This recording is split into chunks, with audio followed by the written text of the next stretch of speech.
Hi, I'm Brooklyn Scott, and this is my persuasive speech. Cancel culture. It's been around for hundreds of years, whether we know it or not.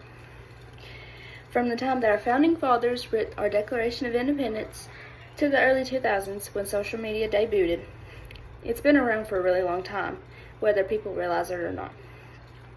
There are some people in this world who believe they know right from wrong, and others' freedoms are impeded in this process.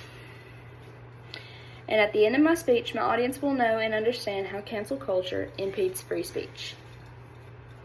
My first point is cancel culture is not educated.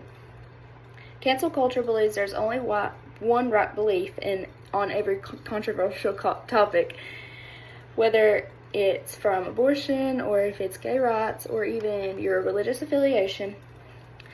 All of these things lead to discrimination, hurtful words, and even some death threats that this cancel culture impedes and provokes.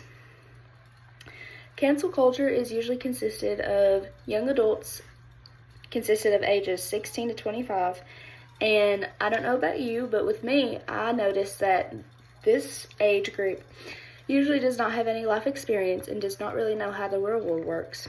Therefore, they have the idea that they know everything since they are older and since they are having a lot more freedom that's given to them, when in all reality, they don't know anything about how the world works, and they don't understand how and when to do things and when not to do things. They also do not understand the amount of respect that some are offered and some are needed and given to. Cancel culture cancels those who speak their mind. In the world, not everything is going to please us, and cancel culture does not understand and realize that. Cancel culture is childish, and they often think that their way is the only right way, when in all reality it's not. Again, when it comes to things like abortion rights, gay rights, religious affiliation, and even your race will now automatically change whether or not someone likes you or how they believe and feel about you. Usually those of cancel culture oppose whites, those to blacks. But in the real world, we often believe that everybody's supposed to be treated the same, whether or not your race is in the picture or not. Cancel culture bashes you or cancels you for your beliefs and what you believe and what you do not believe. Whether it's the same as them or whether it's different as them, they often usually cancel you based on what you believe for. Our founding fathers died in sacrifice for us so we could speak our mind, and unexperienced teenagers, such as cancel culture, does not understand that.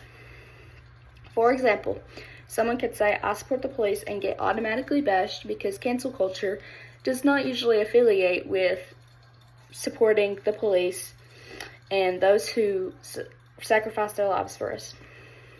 In Martin Luther King Jr.'s I Have a Dream speech, he wanted freedom for all and not just those that he's agree with. And if someone said that today, they could get bashed for that through cancel culture. But since Martin Luther King Jr. was a black man, they decided to keep it just the way it was. Like I said, cancel culture is mainly driven by young adults ages 16 to 25 with democratic standpoints.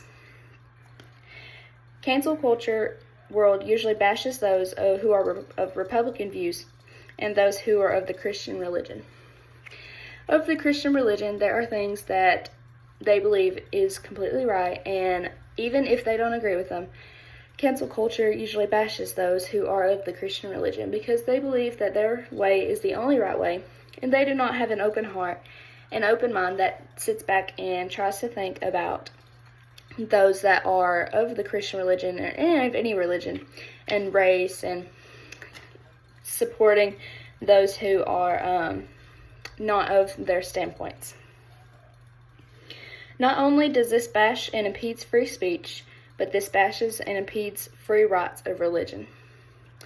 They believe that if they are of the Christian religion, they are not right in anything that they say or do. Therefore, this creates this automatic standpoint of if you're a Christian or if you are of the white race, then you are automatically wrong in anything and everything that you support and think. Cancel culture pushes views that are not beneficial to our country and fights those who even fight for our freedom. Cancel culture often usually cancels those who have even supported and served in the military. And again, like I said, their age group and their Democratic standpoints don't usually agree with those who are of the Republican standpoints. And like that I said, there's not one that's completely right or completely wrong. But they usually tend to cancel those who have fought for our freedom. And I don't know about you, but there are some things that's wrong with that, because there are people who go and die for our freedom, and cancel culture usually doesn't agree with that, even if they don't understand what those people had to go through and what they have to do in order to fight for our freedom. In conclusion, there are people in this world who think they know best, when in all reality they do not. They impede our God-given rights with cancel culture, and it's our job to recognize that. And if we don't, it is also our job to recognize that and to act upon those things, because at the end of the day, cancel culture impedes our free speech and our free religious rights that our founding fathers have given us, and it is our duty to support and protect those rights. Thank you.